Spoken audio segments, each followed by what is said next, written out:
today's gospel is a beautiful one, it's a difficult one. Again, as always, because Christ, our God, came into this world to save us. And he asked us to go to him and become like him. So it's the tallest order you can ever have in your life. If you want to set an example for your children, what should they imitate? Who should they imitate? What should they become like? Christ is the perfect person to imitate. But he says that you are the light of the world today. And he wants us to bring the light, his light, to the world out there. Sometimes we can get a little confused about this because we are the light of the world, but it is him who is the light of the world. So how do we manage this? It is him in us that is the light of the world. We just received communion.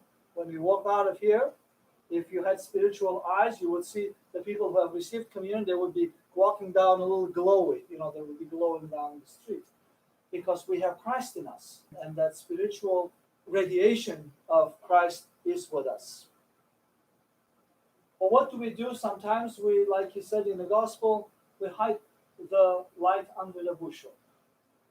We make it fragmented. We make it more of a belongs to this group, to that belongs to that group, and that group. And that's what I want to emphasize today, because we also celebrate the Holy Fathers today. Whenever this day I celebrate the Fourth Ecumenical Council, with joy, I also have pain in my heart. Because I come from the Armenian Church, and that's when the Armenians left the ecumeny, the great church, the church of the world. They still consider themselves to be holy, Catholic, Apostolic, Orthodox, but that's the first time when in the church a division happened. They took their Christ and went away and said, you keep your Christ, we go with our Christ. Is that what the kids do? Take my ball and go play on the other side? Right? So what happened was miscommunication and misunderstanding. And although it's a tragic event in the history, but it's also a good lesson for us that communication, right? They say in the business world, it's the key. You communicate the information in a proper way. But this we're talking about 1,500 years ago. There was no email, there was no telephone, no cell phone, nothing. From Chalcedon to the center of Armenia would probably take months to travel on a horseback to bring the letters of the Chalcedon to this one church. And it wasn't only the Armenian church, there were 5 of them who did not participate. And when they heard the news of Chalcedon, they said, well, that doesn't sound like Orthodox. We don't want to deal with you guys. The whole entire church has gotten together and made a decision. And all of a sudden, these 5 small churches on top of the mountains decide that doesn't sound Orthodox. What's the reason? Because we didn't participate. That was the problem. Because we didn't have our say. We didn't say our part of the deal. But in reality, what was the problem? There was no problem. It's just that they had to communicate properly. I don't want to go into the details of the theology. When I came to Holy Cross, my first paper was on Chalcedon. And Father Glapsis took my paper and brought to the class in the beginning of the class, and he said, anybody who doesn't understand Chalcedon, see the deacon in the back. The reason wasn't that I was more knowledgeable than the other students. The reason was that I knew the other side of the coin as well. So sometimes when we only can see with a tunnel vision our side of the coin, and we don't want to hear about the other side. My privilege was that I came from the other side. And I knew how Armenians were proclaiming that Christ is divine and human at the same time. When I came to the Chalcedonian side, Father Glapsis said, Christ is human and divine at the same time. So wow, they're saying the same thing. I was hearing the same thing on that side. I come to this side, I hear the same thing. But for 1,500 years, they haven't been able to figure it out. They haven't been able to sit together and say, what do you say? Christ is divine and human? Yes. I say Christ is divine and human too. Do we agree on this?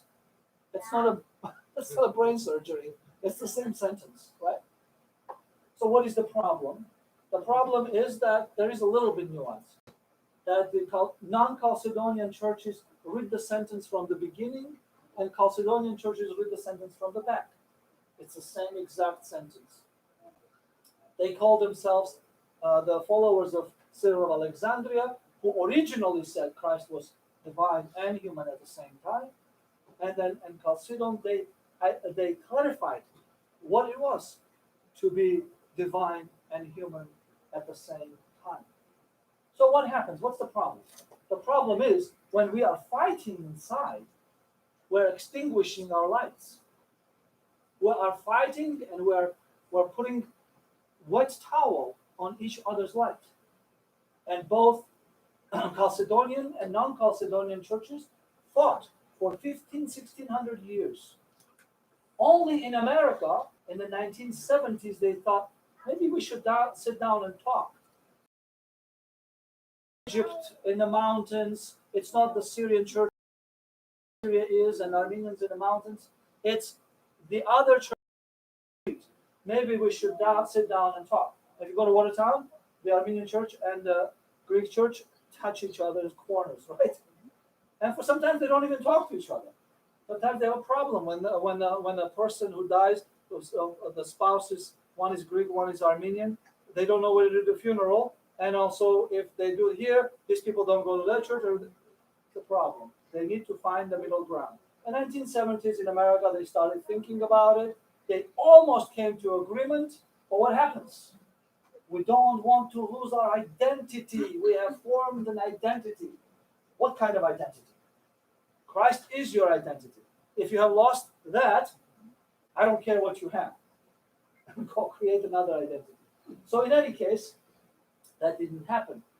But when the similar situations occur within the same church, within the same city, within the same parish, that's what extinguishes the light of Christ. And we always complain, why aren't people coming to church? Well, sometimes people don't want to go to church because they don't want to be part of it. Everything that happens in the church, right? They want to be part of just the good stuff, not all this other garbage that happens, because we're human, right? Because even in Chalcedon, they couldn't agree with each other.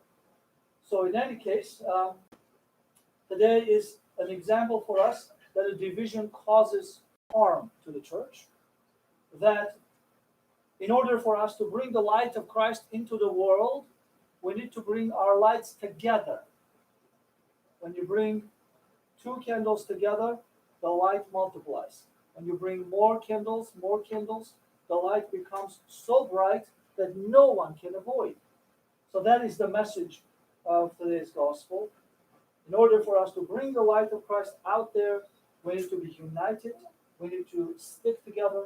We need to love one another, each other, and shine our light as bright as possible in the world.